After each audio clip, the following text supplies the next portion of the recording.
Hey, this is AJ with Keyrenter. We're talking about tenant stories today and some different things that just blow our minds as far as how did this happen? And in property management, as we've talked about before, there are things that happen all the time, things that just surprise us. We try to mitigate, we try to ascertain these things before or plan for them or prevent them really. But it's surprising how many things can still pop up even if you have a lot of safeguards in place. So one of the stories we tell is about a property in Vernal, actually a property that I own personally, a duplex.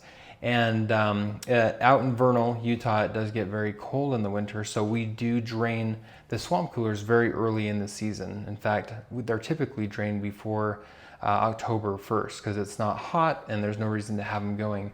Well, in this particular unit, both units, it was a duplex side by side, both units had been drained, everything was fine, they were covered, they were closed off for the season. Christmas Day in the afternoon, we get a call from the tenant saying, there's an ice slide in my kitchen. And we're like, what's an ice slide?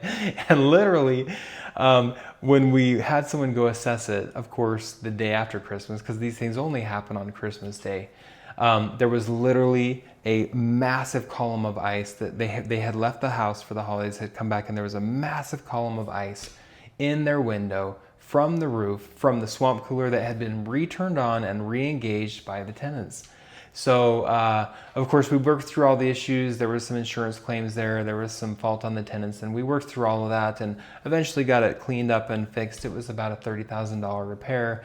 So it was a big deal. But what we told our tenants since then is once the swamp coolers are turned off, we disengage the switch entirely and tell them do not touch it because major problems can happen if you touch the swamp coolers during the winter time, during the winter months, because ice and swamp coolers do not mix.